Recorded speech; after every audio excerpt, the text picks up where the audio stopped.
Hey, it's Coach Maggie here with another Soul Food Sunday. And yesterday and this morning, I was reading the familiar story of Jesus turning the water into wine. And while I've read the story, heard sermons about it, I had a different twist. And I just wanted to share that today that I think is good news for us. My Bible suggests that actually Mary and Jesus were related to the guest, or actually to the bride or the groom.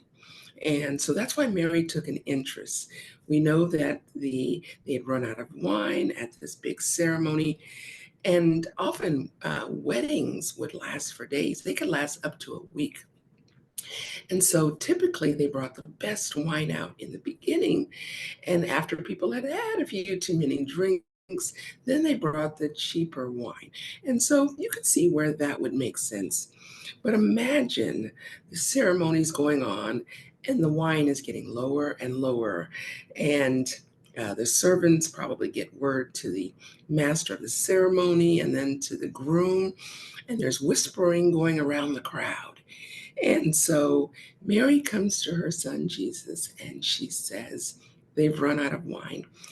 And Jesus says something that's really sort of strange and almost disrespectful. He says, Woman, what is that to me? And she looks at the servants and she says, Do whatever he says. And that sort of tickles me because in her mind, she's like, He'll just do it. So just whatever he says, just do.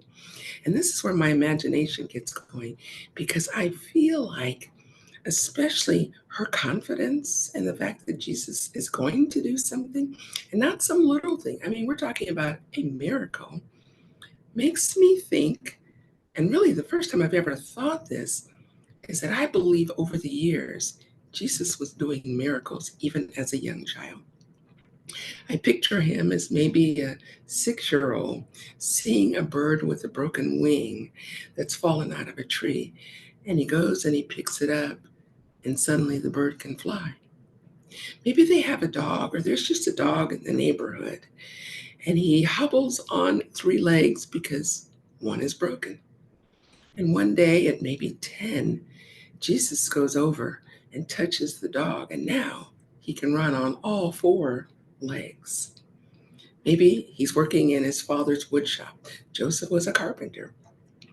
And maybe there's a young, intern journeyman, and Joseph is trying to explain, tools and the importance. And the young man cuts himself and it's bleeding profusely. And Jesus is maybe 10, maybe 12, 13. And he goes over and he touches the man's hand, and the blood stops, and there's no sign of a cut. I see Jesus doing things at home, maybe in their little town. And each time Mary and Joseph are pondering the things in their heart. And so now at 30, Jesus is ready. And even though it's a little before his timing in his mind, his mother has confidence in him. And so this is where the miracle starts. So Jesus looks at the servants and he says, Fill these jars. Now, we're not talking about little jars. There were 6, they each would have contained 20 to 30 gallons. So I imagine they're grabbing pictures and they're filling all of these jars. And of course, the servants know they're just going to a well, they're getting water, and they're filling these jars. But then once they're filled to the brim, they get the master of the ceremony, the person in charge, and he takes a sample and he's just amazed. And he gets the bridegroom and he says, Most people save the best for last or serves the best up front, but you've saved the best for last.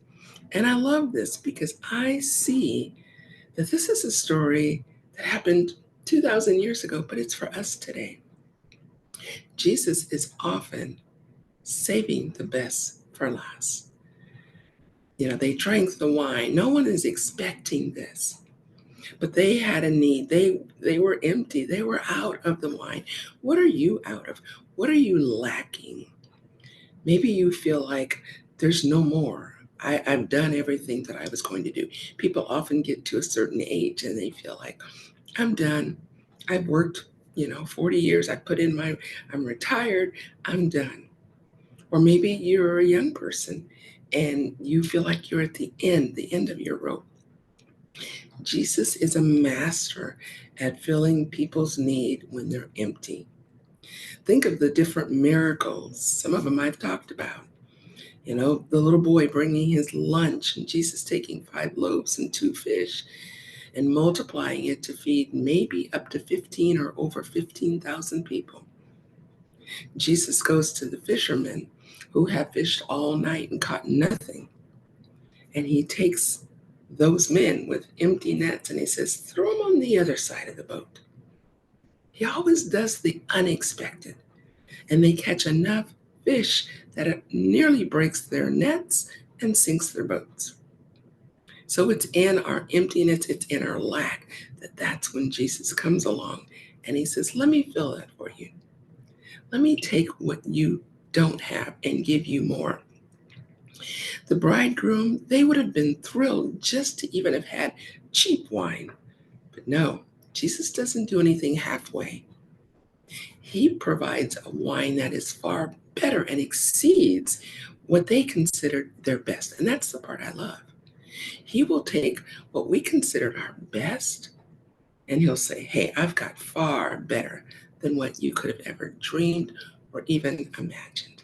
So where are you lacking? Is it in your finances? Is it in your health?